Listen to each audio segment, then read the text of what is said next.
வணக்கம் நேயர்களே, நான் உங்கள் கார்த்திக். நம்முடைய சிறப்பு நேர்காணலில் அரசியல் விமர்சகர் பொன்ராஜ் இணைந்திருக்கிறார். அவரிடம் விரிவாக பேசலாம். வணக்கம் சார். வணக்கம்பா சார், 2026 தேர்தல் களம் சூடு பிடிச்சிருக்கு. அதிமுக கூட்டணியில பிஜேபிக்கு 27 தொகுதி ஒதுக்கி இருக்காங்க. ஆனா அந்த 27 தொகுதி எல்லாமே டிஎம்கேக்கு ஸ்ட்ராங்கா இருக்க தொகுதி. எடப்பாடி பிஜேபிக்கு நல்லா மிளகா அரைச்சிட்டாருன்னு விமர்சனம் இருக்கு. நீங்க எப்படி பாக்குறீங்க சார்? எடப்பாடி சீட் அலோகேஷன்ல ஒரு அப்பர் ஹேண்டு தான் எடுத்திருக்காரு. சீட் அலோகேஷன்ல பிஜேபியை பிஜேபியினுடைய எண்ணம் கழகங்கள் இல்லாத தமிழ்நாடு. அதில் முதலில் ஒழிக்கப்பட வேண்டிய கழகம் அண்ணா திராவிட முன்னேற்ற கழகம். அதனால தான் பிஜேபி யாரோட கூட்டணி வச்சுருக்கோ அந்த கழகத்தை ஒழிப்பதற்கு பிஜேபி பிளான் பண்ணது. ஆனால் எடப்பாடி அவர்கள் நீ ஜெயிச்சா தானே என்னை ஒழிப்ப, நீ ஜெயிச்சா தானே எனக்கு என்டிஏ கூட்டணி ஆச்சுன்னு சொல்லுவேன், உன்னை எங்கே வைக்கணுமோ வைக்கிறேன்னு சொல்லி கிட்டத்தட்ட ஒரு 15 தொகுதிகள் அமைச்சர்கள் திமுகவினுடைய ஸ்ட்ராங் ஹோல்டு அந்த அமைச்சர்கள் தொகுதியை பிஜேபியும் பிஜேபியினுடைய கூட்டணி கட்சியான தாவேகா போன்ற கட்சிகளுக்கு அலாட் பண்ணியிருக்காங்க. அப்படிங்கும்போதும் அது ஒரு டஃப்பான ஃபைட்டாக தான் இருக்கும். அது பிஜேபி ஜெயிப்பதற்கு டஃப்பாக தான் இருக்கும். எனவே மெஜாரிட்டியான டிஸ்ட்ரிக்டில் அனைத்து இந்திய அண்ணா திராவிட முன்னேற்ற கழகமும் திராவிட முன்னேற்ற கழகமும் நேரடியான ஃபைட்டுக்கு எய்ம் பண்ணியிருக்காரு. பிஜேபியை ரெஸ்ட்ரிக்ட் பண்ணிட்டார். அண்ணாமலையை காலி பண்ணிட்டார். ஏகப்பட்ட பேரை பிஜேபியில் இருக்கக்கூடிய சென்னையில் யாரெல்லாம் போட்டியிடணும்னு நினச்சாங்களோ அவங்களுடைய கனவுகளையெல்லாம் காலி பண்ணிட்டார். கோயம்புத்தூரில் யாரெல்லாம் போட்டியிட்டு வரணும்னு நினச்சாங்களோ அவங்க கனவுகளையெல்லாம் காலி பண்ணிட்டார். ஸோ எடப்பாடி சீட் அலோகேஷனில் ஒரு லீடர்ஷிப் பொசிஷனை எடுத்துட்டார். அப்படிதான் நம்ம பார்க்கணும். இப்போ சீட் ஷேரிங் ரிலேட்டடா எடப்பாடி அடிக்கடி டெல்லி போகும்போது கடுமையாக விமர்சனம் இருந்துச்சு. எடப்பாடி ஆளுமையா செயல்படலை, எல்லாமே அமித்ஷாவை கேட்டு தான் செயல்படுறாருன்னு. அவ்வளவு நெருக்கடி இருக்கும்போது எப்படி சீட்டை 27க்குள்ள சுருக்கிட்டாரு? அது போக தொகுதிகளும் ரொம்ப வீக்கான தொகுதியா கொடுத்துட்டாரு. அது எப்படி பாசிபிள்? அது எடப்பாடி சென்னையில் இருக்கக்கூடிய தமிழ்நாட்டில் இருக்கக்கூடிய பிஜேபியை மதிக்கணும்னு அவசியம் இல்லை. நம்ம மோடியையும் அமித்ஷாவையும் கன்வின்ஸ் பண்ணால் போதுன்ற ஒரு ஸ்டாண்ட் எடுத்து யாரை எங்கே கன்வின்ஸ் பண்ணால் போதுன்ற ஸ்டாண்ட் எடுத்துட்டார். அவர் என்ன அங்கே போய் சொல்லியிருப்பார்? இப்போ ஏன் இவ்வளவு தூரம் ஒரு வீக்கான தொகுதிகளாக பிஜேபிக்கும் அவருடைய அலைஸுக்கும் அலாட் பண்ணியிருக்காரு, ஜெயிக்கக்கூடிய வாய்ப்பே இல்லாத தொகுதிகளை அலாட் பண்ணியிருக்காரு. அதை ஏற்றுக்கொள்ள வேண்டிய நிலைக்கு பிஜேபியும் அவருடைய என்டிஏ அலைஸும் தள்ளப்பட்டிருக்கிறார்கள் என்று சொன்னால் அதுக்கு காரணம் எடப்பாடி ஒரு மோடியையும் அமித்ஷாவையும் கன்வின்ஸ் பண்ணக்கூடிய கேப்பபிலிட்டி எடப்பாடிகிட்ட இருக்கு. அப்போ எப்படி கன்வின்ஸ் பண்ணியிருப்பாரு? நீங்கள் யார் ஜெயிச்சா என்ன, பிஜேபி ஜெயிச்சா என்ன, ஏடிஎம்கே ஜெயிச்சா என்ன, நாங்கள் எல்லாரும் உங்களுக்கு அடிமைகள் தான். அப்போ நான் மக்கள்கிட்ட போய் ஓட்டு வாங்கி ஜெயிக்கணும்னா அதிமுக அதிக இடங்களில் போட்டியிடணும். உங்களுக்கு 27 சீட்டு தானே நான் தர்றேன், 27 சீட்டுக்கு மேலே கேட்காதீங்க. ஏன்னா காங்கிரஸுக்கு கொடுத்த சீட்டை விட அதிகமாக கொடுத்தா உங்கள் கேண்டிடேட்லாம் தோற்றுருவாங்க. ஆனால் ஏடிஎம்கே போட்டால் ரெட்டலையில் நின்னா நாங்கள் ஜெயிப்போம். ஜெயிச்சு வந்த பிறகு நாங்கள் உங்களுக்கு அகென்ஸ்டாக போக போகிறோமா? பிஜேபி என்ன சொல்லுதோ, மோடியும் அமித்ஷாவும் என்ன சொல்கிறாங்களோ அதை கேட்டு தான் தமிழ்நாட்டுடைய பிஜேபி நடக்குது. தமிழ்நாட்டுடைய பிஜேபி தமிழ்நாட்டுடைய நலன்களுக்காக இங்கே ஒர்க் பண்ணல.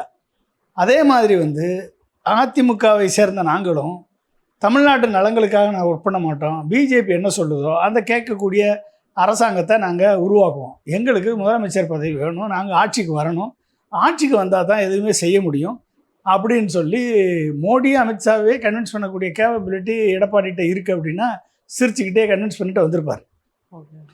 அப்போ சரி நீ எவ்வளோ தூரம் போறியோ போ அப்படின்னு சொல்லி அவங்க விட்டுட்டாங்க. அவ்வளோதான். பிஜேபியும் நம்ம மூஞ்சில் போனால் அது மக்கள் ஏற்றுக்க மாட்டாங்க. ஸோ ஏடிஎம்கே ஃபேஸ் கார்ட்லேயே போகலாம் அப்படின்ட்டு அவங்களும் ஒரு சேஃபர் கேமை ப்ளே பண்ணுறாங்களா? ஆமாம், அவங்களுக்கு ஜெயிக்கணும்ல. முதல்ல கவர்மெண்ட் ஃபார்ம் பண்ணணும்.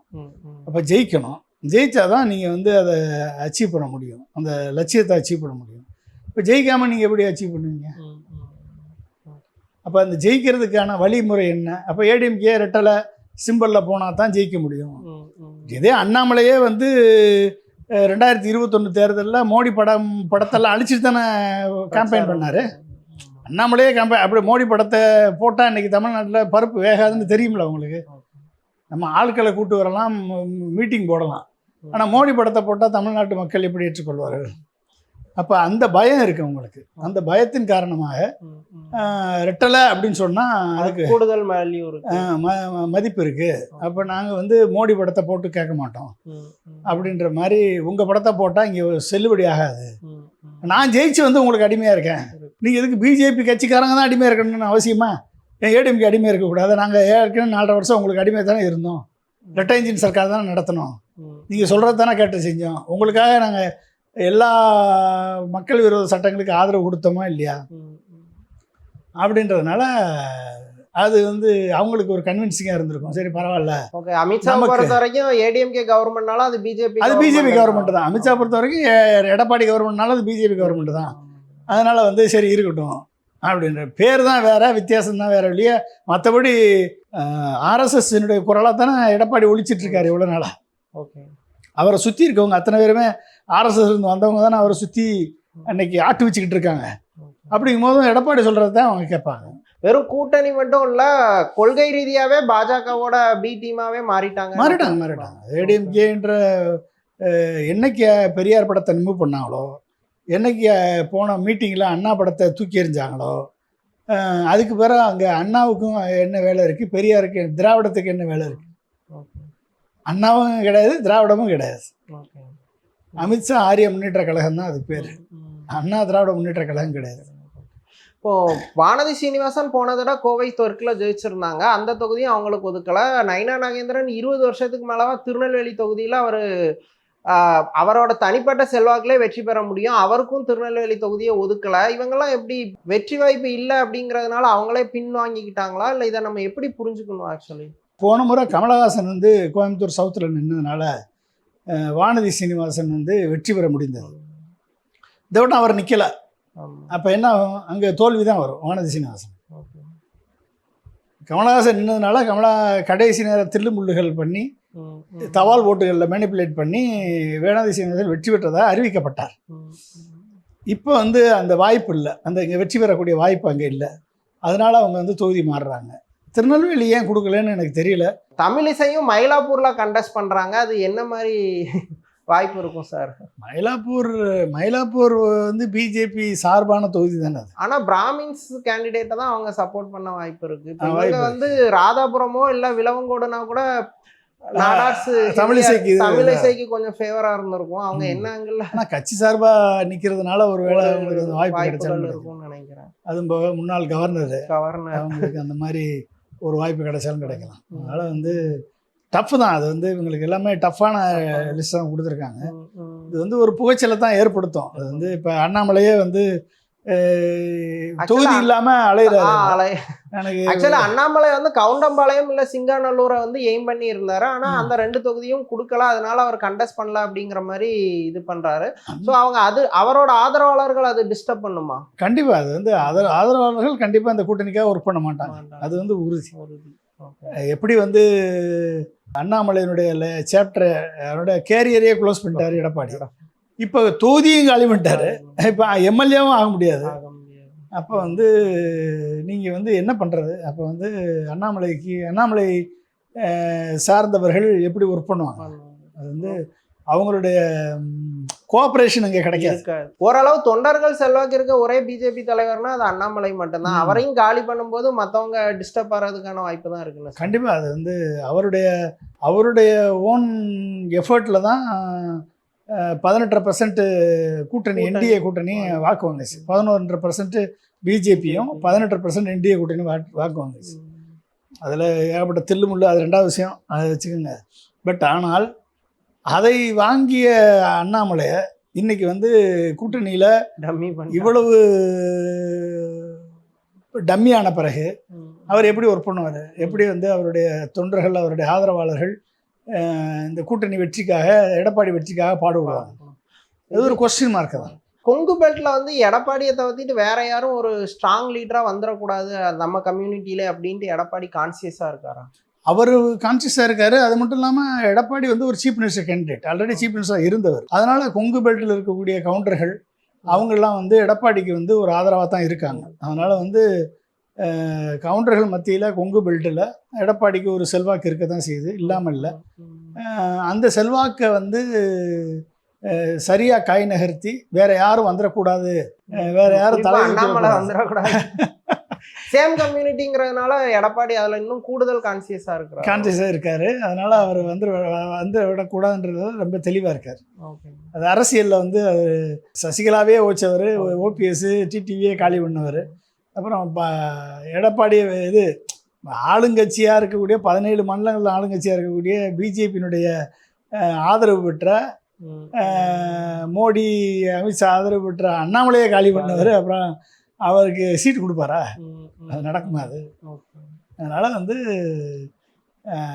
அண்ணாமலை சார்பாக இருக்கக்கூடியவர்கள் இதில் முழு மனதோடு ஒர்க் பண்ணுவாங்களான்றது ஒரு மிகப்பெரிய கொஸ்டின் மார்க். இப்போ இந்த விஷயத்தில் வந்து பிஜேபி இப்போ தொகுதி ஒதுக்கீட்டில் பிஜேபி ஏமாந்துட்டாங்க அப்படின்னு புரிஞ்சுக்கணுமா, இல்லை பிஜேபி கிட்ட இன்னொரு பிளான் இருக்கு அப்படின்னு புரிஞ்சு? தமிழக பிஜேபி ஏமாந்து விட்டார்கள்.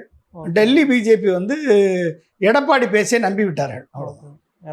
எடப்பாடி வந்து நாங்கள் உங்களுக்கு சிறந்த அடிமை, பிஜேபி காரனை விட சிறந்த அடிமை நான் தான் உங்களுக்கு, அதனால வந்து உங்களுக்கு உறுதியாக விசுவாசமாக எப்பயுமே இருப்போம் என்று சொன்ன வார்த்தையை அவர்கள் நம்பி இருக்கிறார்கள். அதான் தெரியுது.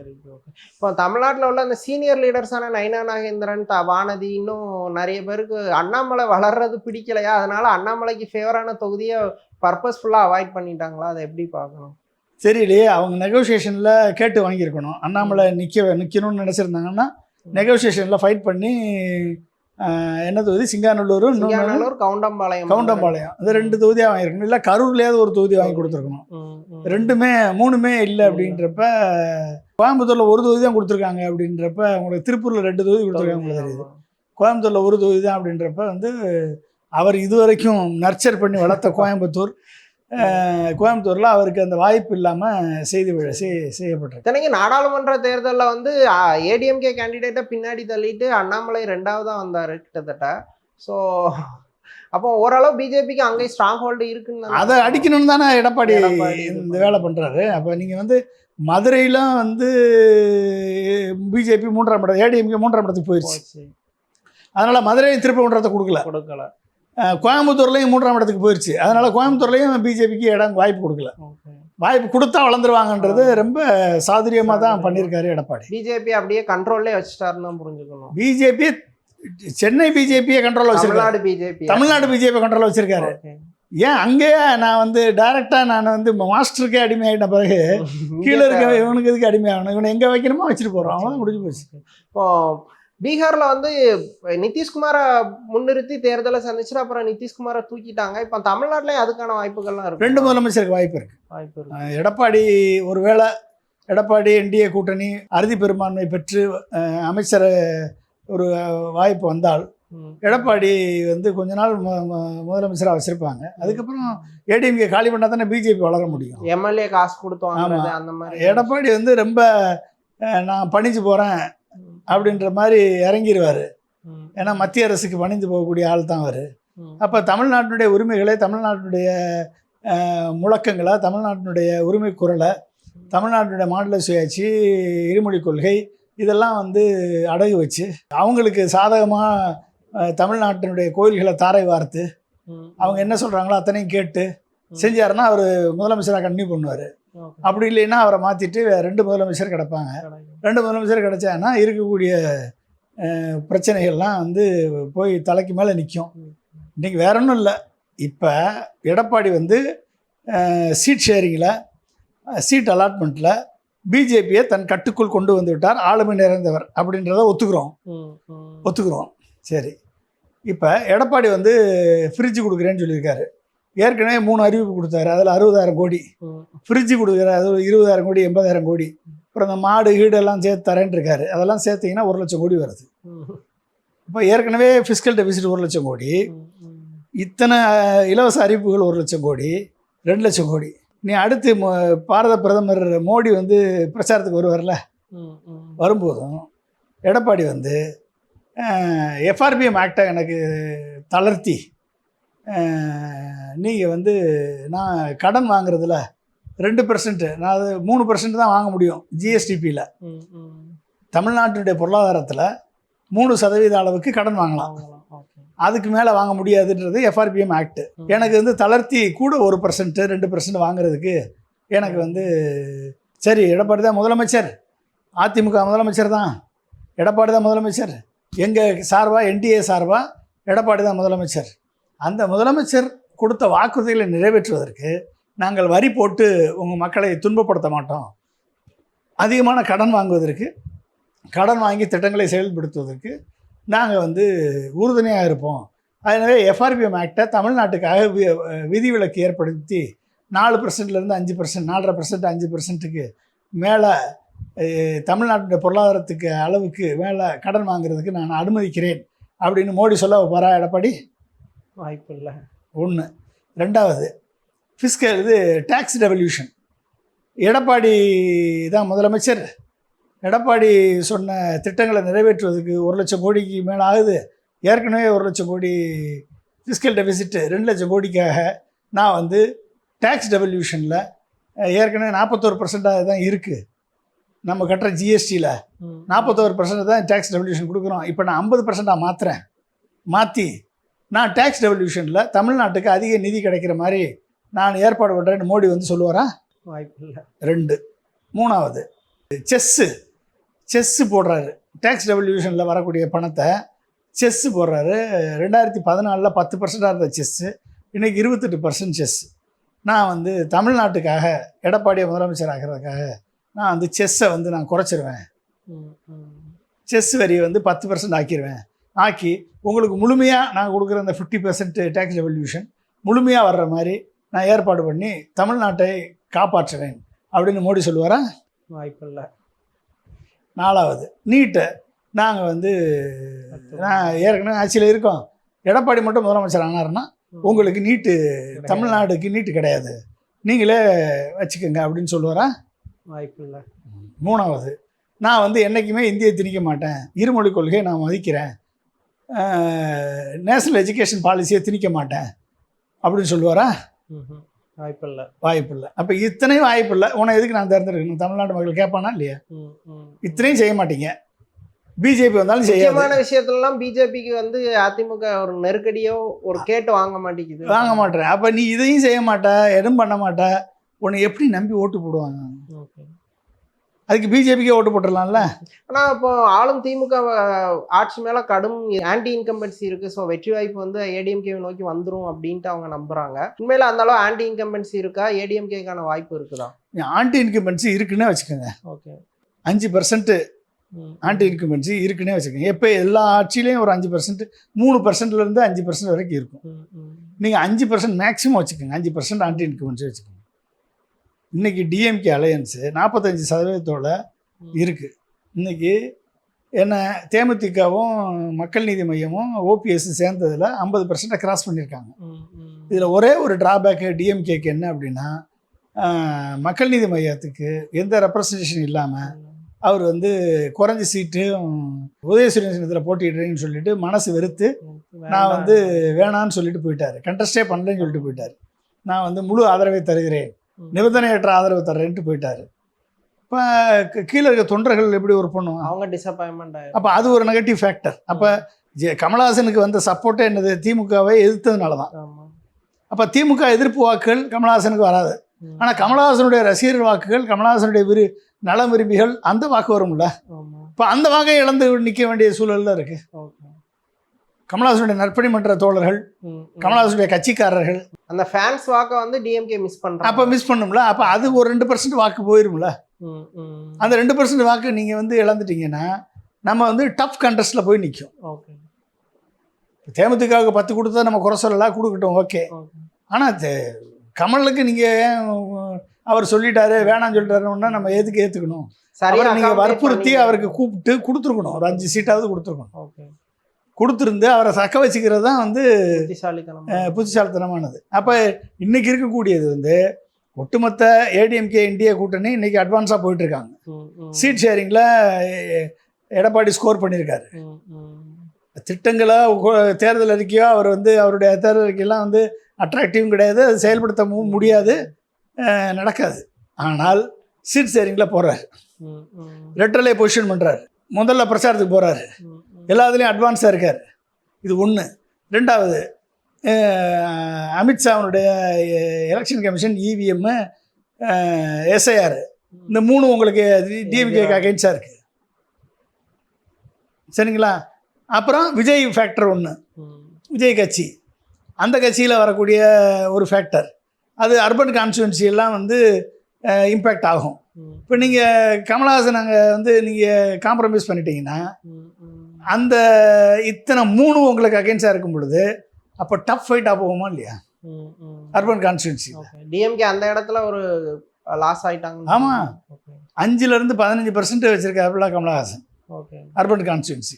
சென்னை, கோயம்புத்தூர், மதுரை போன்ற எல்லா அர்பன் ஏரியாவிலும் நல்ல ஓட்ஸ். ஆமாம், ஓட்டு இருக்குது. 5% 15%, நீங்கள் 15% விட்டுருங்க, 8% வச்சுக்கோங்க. ஆனால் ஆவரேஜ் 8% வாக்கு.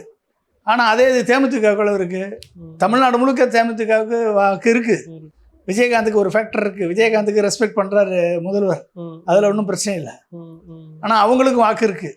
ஆனால் அந்த வாக்கு வந்து 1% கீழே இருக்குது. ஆனால் கமலஹாசனுக்கு அரௌண்டு 6 to 8% இருக்குது சிட்டி சைடில். மொத்தமாக ஓவரால் எடுத்துக்கிட்டிங்கன்னா 2.47%. ஆனால் அர்பன் கான்ஸ்டுவன்சியில் அரௌண்ட் 8% இதாக இருக்குது, கிளஸ்டராக இருக்குது. அந்த அர்பன் கான்ஸ்டுவன்சியில் விஜய் ஃபேக்டர் வரும் பொழுது கமலஹாசனுடைய வாக்காளர்கள்லாம் வந்து டிஜெக்ட் ஆகிட்டு போயிட்டாங்கன்னா அப்போ வந்து அது இழப்பு தானே டிஎம்கே கூட்டணிக்கு. அப்போ அது வந்து திமுக கூட்டணிக்கு அகேன்ஸ்டாக தான் அது போகும். ஸோ அதை வந்து முதல்வர் கவனத்தில் எடுத்து கமலஹாசனை எப்படி உள்ளே கொண்டு வர்றது அப்படின்னு பார்க்கணும். ஓகே சார், தமிழ்நாடு அரசியல் குறித்து பல விஷயங்களை விரிவாக பேசுனீங்க. ரொம்ப மிக்க நன்றி மேம்.